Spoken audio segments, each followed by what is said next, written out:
اپنی شان و عظمت کا کیا ان کی اپنی شان، وہ جن کے جوتے اتنے اعلیٰ، جن کی نالے پاک اتنے اعلیٰ، سر پہ رکھنے کے جو مل جائے نالے پاک حضور، تو پھر کہیں گے ہاں تاجدار ہم بھی ہیں۔ یہ سیدنا ابو ہریرہ رضی اللہ تعالیٰ عنہ سے نبی رحمت صلی اللہ علیہ وسلم فرمایا، ابو ہریرہ اعلان کر رہا ہو آپ مدینے کی گلیوں میں، مکہ کے جہاں کے مدینے میں آپ رہتے ہو، فرمایا سب لوگوں کو بتا دو من قال لا الہ الا اللہ دخل الجنہ، جو کلمہ پڑھ کر دائرہ اسلام میں آ جائے گا جنت جائے گا،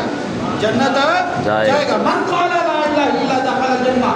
تو آپ فرماتے ہیں یا رسول اللہ، آپ عرض کرتے بارگاہ نبی میں، یا رسول اللہ صلی اللہ علیہ وسلم میری بات کا یقین کون کرے گا کہ یہ آپ نے فرمایا کہ جو جس نے یہ پڑھا جنت میں جائے گا؟ تو آپ نے اپنا نالے پاک اتار کے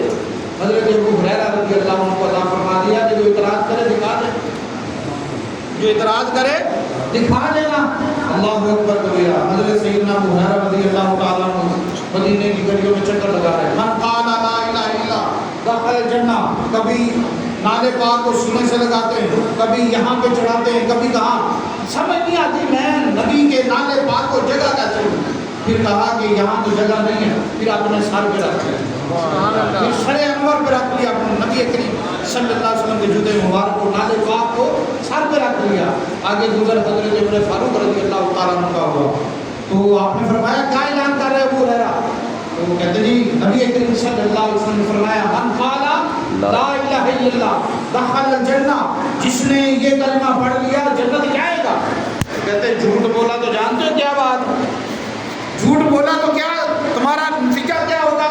تمہارا انجام کیا ہوگا؟ تو آپ نے فرمایا عمر ذرا ہوش سے بات کر، تو جانتا نہیں میرے سر پہ کیا میرے جب کریم آقا علیہ السلام کے نالے پاک پہ عمر فاروق رضی اللہ عنہ کی نظر پڑی تو نگاہوں کو جھکا لیا، اور آپ پوچھتے ہیں ابو ہریرہ اب تو کیا محسوس کر رہا، اب تو کیا محسوس کر رہا؟ آپ فرماتے ہیں اس وقت میں اپنے آپ کو دنیا کا بادشاہ تصور کر رہا ہوں، جس والا حضرت کہا کہ سر پہ رکھنے کو جو مل جائے نالے پاک حضور، تو پھر کہیں گے ہاں تاجدار ہم بھی ہیں۔ لوگ اعتراضات جیسے آپ اعتراض کرتے اللہ اسی اسرا کر رہے، اسی اسرا